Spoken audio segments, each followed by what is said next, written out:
eu tenho a honra de invadir o coração do mestre. O Sobretudo de hoje está recebendo o Luiz Caldas, ou melhor, estamos sendo recebidos na casa dele, no palácio dele. É uma honra. Sejam bem-vindos. Para poder conhecer um pouco dessa história que se confunde, os 50 anos de música e os 50 anos de carreira de Luiz Caldas.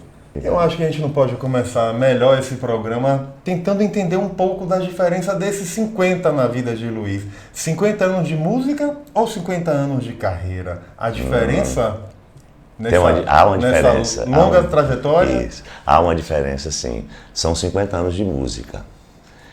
Eu diria que para uma pessoa completar qualquer aniversário de carreira, o início da carreira, ela já tem que depender daquilo, vamos dizer assim. No meu caso, quando eu comecei com 7 anos de idade, eu cantava, mas cantava por gostar, por amar, como até hoje amo o que faço, entendeu? Mas não foi uma coisa que eu dependesse daquilo ali para viver, por isso que eu conto como música. E de carreira, quando você, vamos dizer, você lança um disco que várias pessoas, você documenta, entendeu? O que você faz e começa a entrar na história do país que você vive através disso. Então, por isso é que eu vejo que há essa grande diferença entre 50 anos de carreira e 50 anos de música. Eu diria que estou com 50 anos de música e uns 40, vamos dizer assim, 40 e poucos de carreira. A gente tem muito o que comemorar, é uma trajetória muito longa, de altos e baixos como a vida de todos nós, mas eu acho que é mais vitórias do que problemas e dificuldades. Eu diria temperada, né? Porque a vida a gente vai temperando e justamente alguns temperos que são amargos, coisa e tal, acabam dando um sabor quando está tudo pronto, entendeu? Como você mesmo disse, uma carreira de altos e baixos, como tudo acontece na vida. Graças a Deus, como você também frisou, mais coisas boas para celebrar do que as coisas ruins. Mas como eu disse, a gente tem que ir temperando a nossa vida e as coisas ruins servem para isso também, para aprender a não vacilar na frente. É uma construção diária, né? Isso, erros perfeito. E acertos, escolhas. E ao longo desses 50 anos, você foi responsável pela criação da Axé Music, que é o grande pai da Axé Music. Isso em algum momento te subiu para a cabeça ou te serviu de estímulo para continuar investindo na sua música? Não, para mim foi uma grande coincidência do momento. Ali estava tudo se configurando para que acontecesse, entendeu isso? Eu também, claro, também estava fazendo minha parte de correr atrás, de ralar, de me preparar, entendeu? Para isso, porque eu nasci para o Brasil musicalmente nos anos 80 e foi um ano muito rico, porque a gente estava acabando a ditadura, de viver um momento muito difícil e as pessoas estavam se libertando bastante. E se você for olhar bem, o Axé Music também tem muito do tropicalismo, só não tem a carga política. Sim. Tem uma carga, no lugar da carga política, há uma carga de alegria gigantesca, entendeu? Mais artística, mais espaço para arte sem a politização.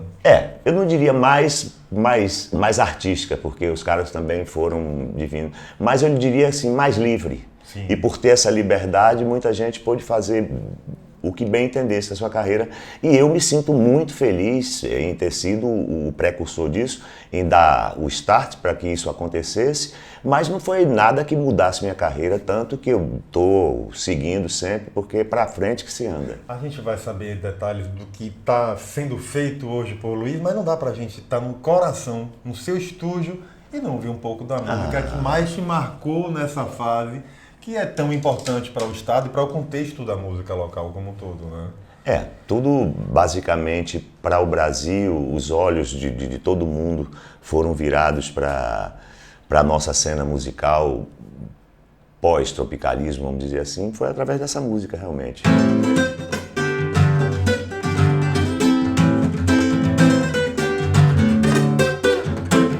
Nega do cabelo duro, que não gosta de pentear. Quando passa na baixa do tubo, o negão começa a gritar. Olha a nega do cabelo duro, que não gosta de pentear. Quando passa na baixa do tubo, o negão começa a gritar. Pega ela aí, pega ela aí. Pra quê? Pra passar batom de que cor? De violeta. Na boca e na bochecha, pega ela aí, pega ela aí. Pra quê? Pra passar batom de que cor? De cor azul. Na boca e na porta do céu.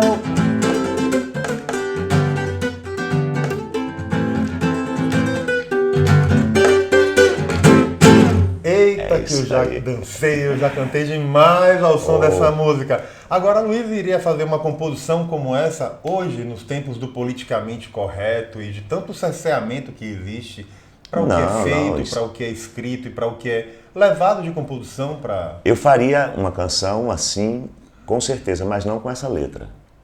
Porque se você analisar com ritmo, a música é muito rica, ela traz vertentes de várias partes do mundo, que foi justamente o grande segredo do que se pode dizer de Axé Music, porque muita gente atrapalha dizendo que Axé Music é um gênero musical, não é. Axé Music é uma forma de se fazer música, porque ela se alimenta de vários gêneros, você vai misturando. Um gênero só não poderia ser Axé Music, entendeu? Mas desde quando você combina ele com outro, um outro segmento, coisa e tal, com certeza vai dar nisso. Mas claro que a gente tem que acompanhar a evolução dos tempos e hoje em dia realmente não cabe, entendeu? Um monte de coisa que cabia nos tempos do meu pai, da minha mãe, dos meus avós. Eu não escreveria a mesma letra hoje em dia, mas a música eu faria assim igual. A gente pode falar que os tempos de hoje são tempos mais áridos, mais difíceis para se criar, para se compor, ou você acredita que não? Porque a gente tem mais de 110 álbuns gravados, um detalhe, mais de 90 só ao longo dos últimos 8 anos. 97 discos já lançados. 97, isso é uma marca que daqui a pouco vai estar entrando no Guinness com certeza, né? A gente nunca provocou isso não, nunca provocou essa coisa, porque a intenção não foi essa, a intenção quando a gente iniciou, eu e Razek conversando, esse processo de fazer algo diferente, entendeu? Na carreira, porque eu estava vindo, vamos dizer, de uma transição também, não só eu, mas o país, transição de mudança de forma de ouvir e de produzir música, né?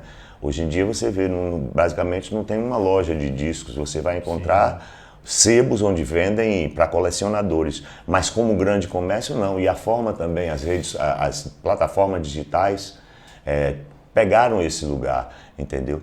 E basicamente é justamente isso, a forma da gente vender, de transformar a música.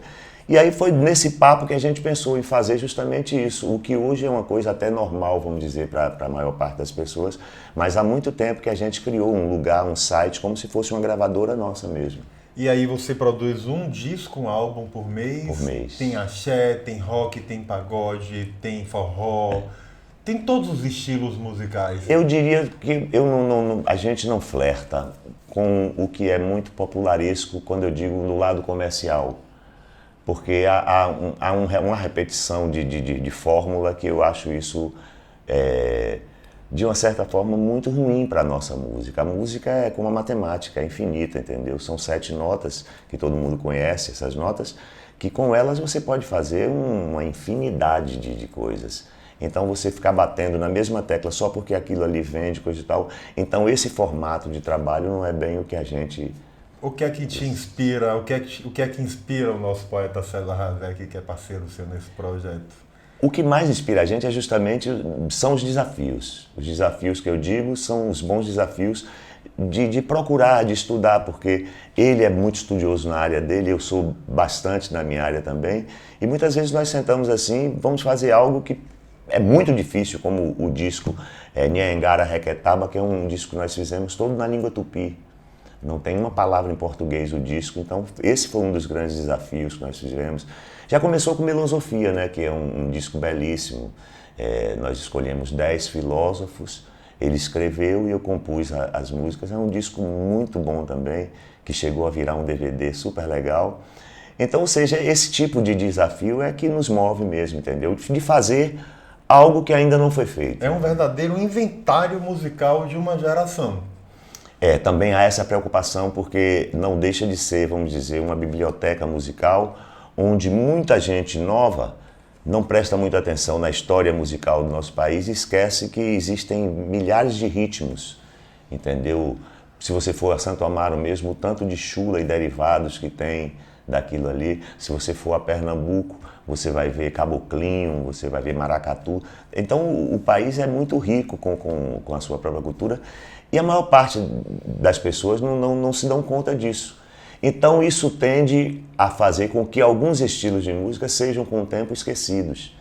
Então, quando a gente grava um disco de bolero, a gente se preocupa em fazer um disco de bolero sem roupagem nova. Não existe isso. Existe música boa e música ruim. Quem entendeu? gosta e quem não gosta. Não adianta você botar uma roupa bonita num cara feio, que ele vai continuar feio. Só vai ser um feio bem vestido, certo? Eu acho que é por aí. Então, quando as pessoas chegam para mim, pô, você devia fazer uma roupagem em magia, por exemplo. Pô, magia é um clássico. Aí eu até brinco, você não gosta do solo, você não gosta daquele arranjo? Gosto. Sim, então qual o problema com isso? Música não tem idade, não envelhece. Lógico. Claro, entendeu? Então, o que seria dos grandes artistas, dos grandes ídolos, se não fossem seus clássicos? Entendeu? E não é qualquer um que transforma uma música em clássico. Carisma só não consegue fazer isso.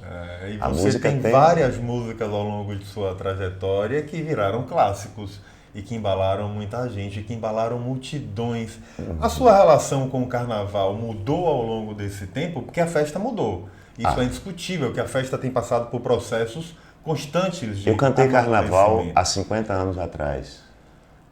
Então já mudou muitas vezes e eu estou aqui cantando, entendeu? Eu cantei primeiro no clube, cheio de sopros, como era o modelo, vamos dizer, das grandes fanfarras que Pernambuco, de uma certa forma, exportou, né, para todos os lugares. E eu cantava músicas como as marchinhas. Olha a cabeleira do Zezé, será que ele é? Será que ele é? Então, kung, kung, kung, kung fu, chinês valente é homem pra chuchu. Então, ô jardineira, por que estás tão triste? E por aí vai. Então eu saí do baile e fui pra rua.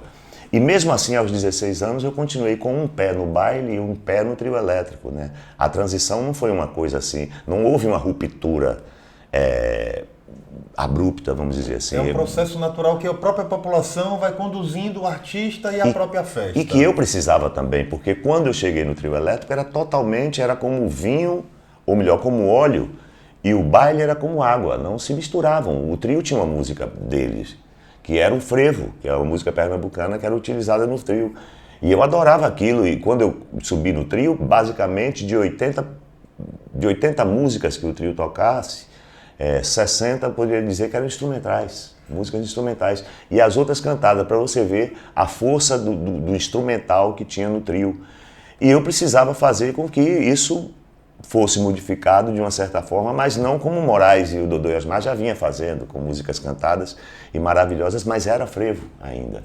E eu não podia sair do baile imediatamente, porque ali é que estava todos os ingredientes que eu precisava para que nascesse o Axé Music, vamos dizer assim. Não que eu tivesse na minha cabeça, vou ali criar o Axé Music, não se trata disso. Como eu disse aqui no início, foi uma coincidência maravilhosa que aconteceu comigo, eu estava ali na hora certa, entendeu? Tudo convergia para isso, entendeu? Mas é interessante. Então não houve essa ruptura dessa forma.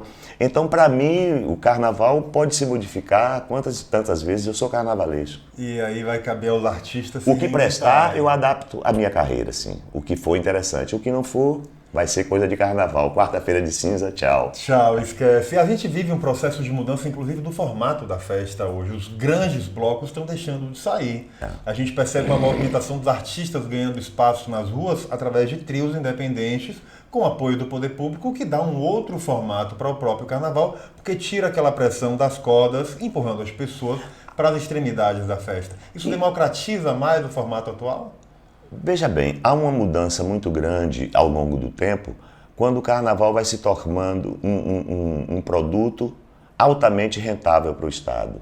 O Axé Music é responsável por uma boa parte disso, de trazer muita gente. Aí entra o poder público e toma conta de vez do carnaval. Então, e começa a dar mais asas aqui, podar ali, entendeu? Que é natural que aconteça esse tipo de coisa, e aí isso vai mexendo numa estrutura muito profunda. O que não deveria ser feito, ao meu ver, a minha opinião, é que quando você faz uma mudança, você leva seus livros. Sim. A sua história tem que estar com você, porque é o que lhe dá identidade. Correto. Entendeu? Senão você é mais um lugar. É a construção e a sua bagagem. Então, é o que nos diferencia.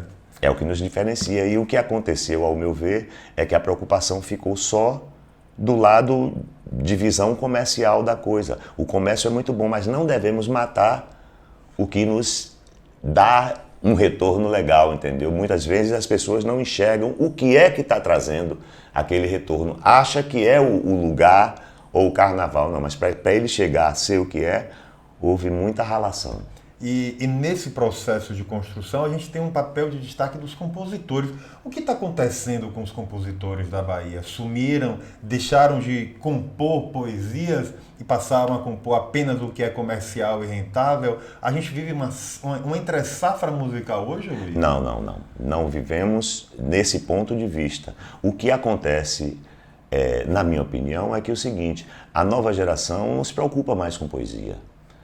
Entendeu? Ela está ligada no que ela está fazendo e quando quer ouvir alguma música, se a música for só isso, senta, está ouvindo e está tudo bem. Entendeu? Você não vê muita gente hoje pegando um livro de poesias, abrindo e lendo. Entendeu? Então quando você começa a não dar atenção a esse tipo de coisa, o que é que o cara vai fazer com uma poesia rebuscada? Entendeu? Ele não vai ter um espaço onde mostrar aquilo, entendeu? Eu vejo dessa forma. Há uma mudança muito grande, por isso é que eu citei aquela coisa. Quando a gente muda, temos que pegar nossos livros, nossas coisas mais importantes, nossa cultura e levar junto. Que avaliação você faz do cenário local hoje? A gente tem uma Salvador hoje plural, que tem vários estilos, a Axé Music não tem mais o espaço que tinha na década de 80, e a gente tem muita gente nova da cena alternativa brigando por um espaço ao sol. Que diagnóstico você faz do cenário do mercado atual, Luiz? Falta justamente isso, um espaço. Eu lhe pergunto, tem algum espaço aqui onde as pessoas possam fazer apresentações musicais, tirando a concha acústica, que é um lugar que todos nós sabemos que é maravilhoso para música, mas cite aí. Não tem. Uma grande casa de eventos, de show, entendeu? não tem. O que temos são boates grandes e que o pensamento é o lucro que vai ter depois da apresentação. Não há uma coisa como um exemplo, você chegar na Europa e ver uma criança de 10 anos ouvindo uma ópera, assistindo uma ópera. Você não vai ver isso aqui tão cedo, porque eu acho que o nosso grande problema ainda é educacional, né? Porque se você tem uma boa educação, você também quer uma cultura melhor e faz uma cultura melhor. O título de Cidade da Música que Salvador ganhou recentemente, coloca ela na rota realmente da expansão do processo musical? Ou a gente corre o risco de se perder por não haver um investimento maciço por parte do poder público, inclusive nesse processo de incentivar, de dar opção e de abrir espaço para outras pessoas? Há uma visão deturpada disso. Salvador é sim a cidade da música. Se você pensar, Gordurinha, Riachão, Batatinha, Caetano, Gil, Raul Seixas, Luiz Caldas, Jerônimo, Moraes Moreira, é muita gente boa, cara. Muita gente que faz a música baiana e música brasileira com maestria. Por esse motivo, Salvador é a cidade da música, por outros não. Que artista ou que artistas você colocaria no lugar de destaque hoje da cena nova de Salvador? Quem você acha que tem um trabalho que está sendo reconhecido ou que tem algo diferenciado no mercado? Valeria a pena apontar o dedo e falar: esse pessoal aqui vale a pena a gente olhar com cuidado.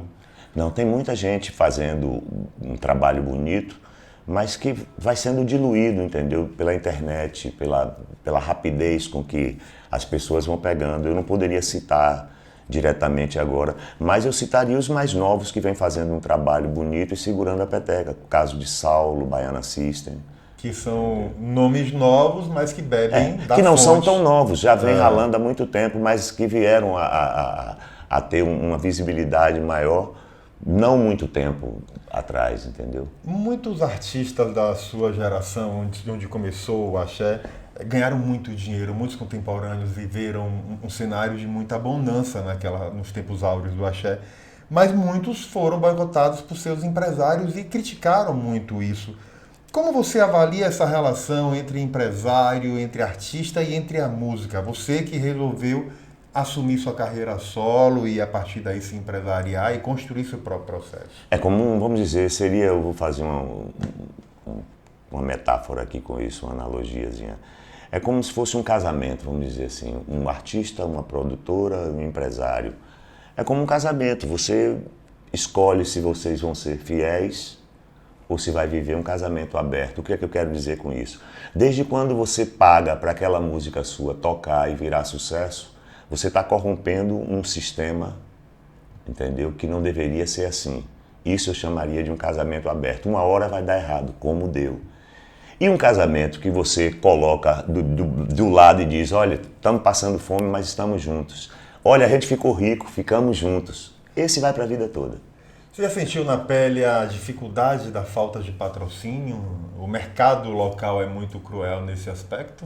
Sempre, até hoje acontece isso. Isso eu deixo bem claro para os mais novos não ficarem se iludindo. Não é fácil, mesmo depois que você estabiliza a sua carreira, entendeu? Você vai sempre, porque ninguém faz nada sozinho.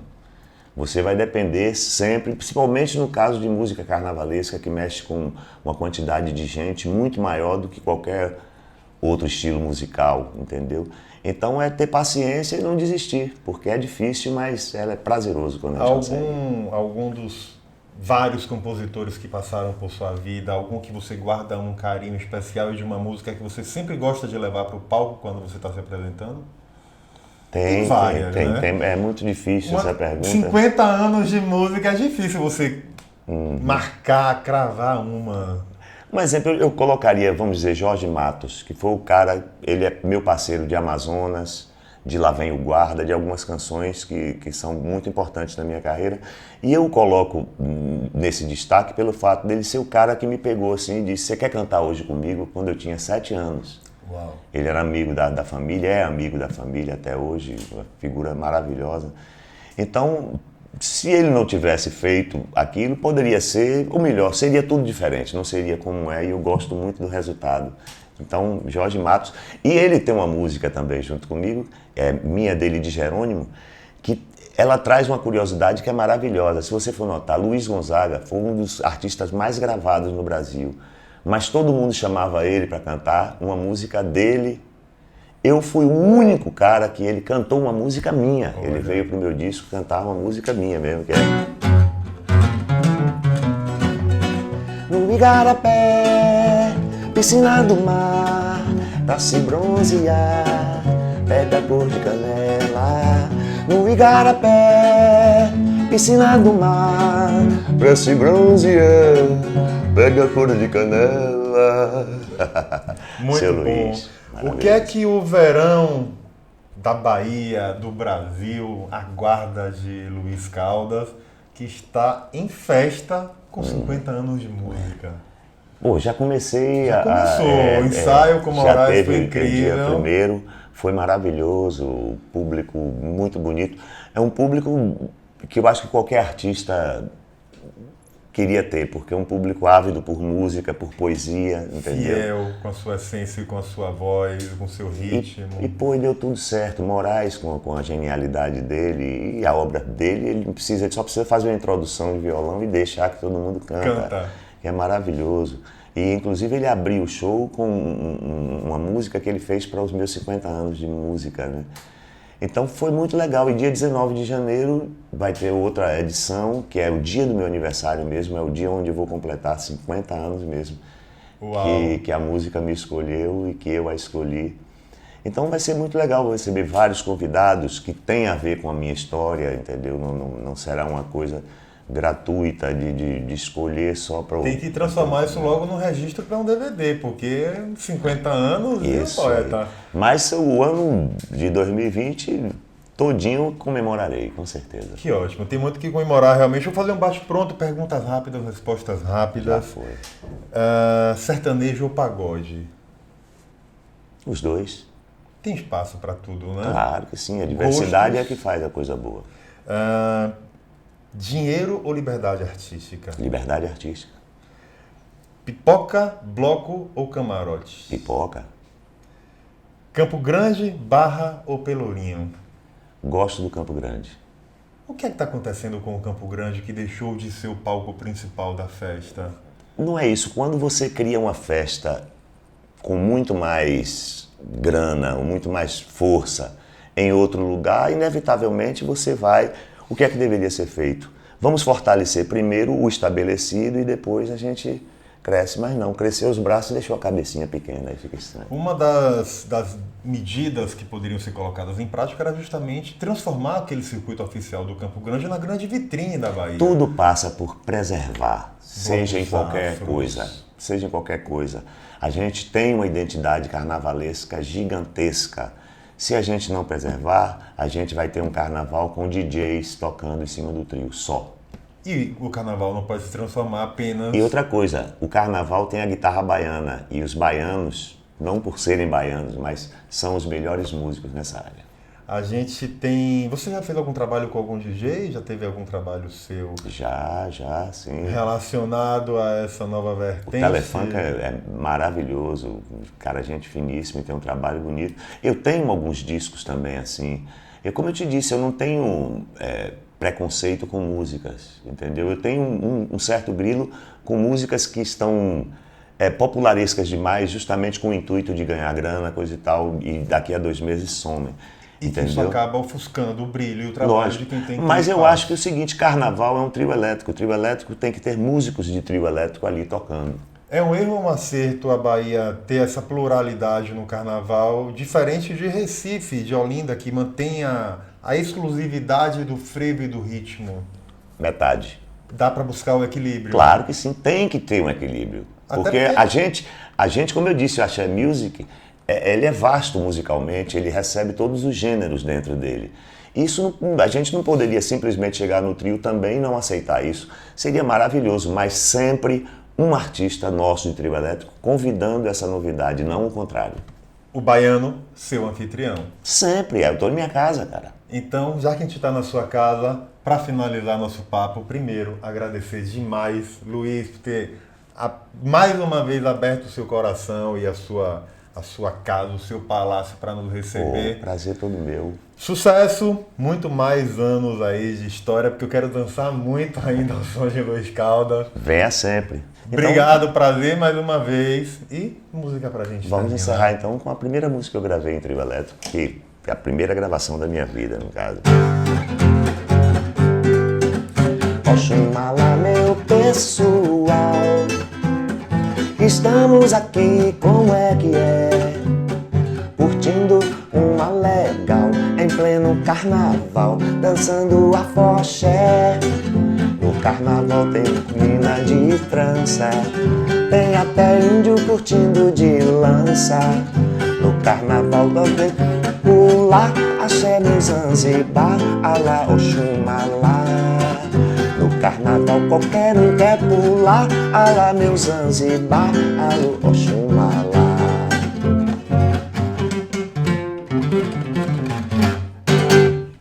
Legal. Ok, Hazek, alguma coisa que a gente não falou que era importante a gente ter falado? Diga aí que a gente já...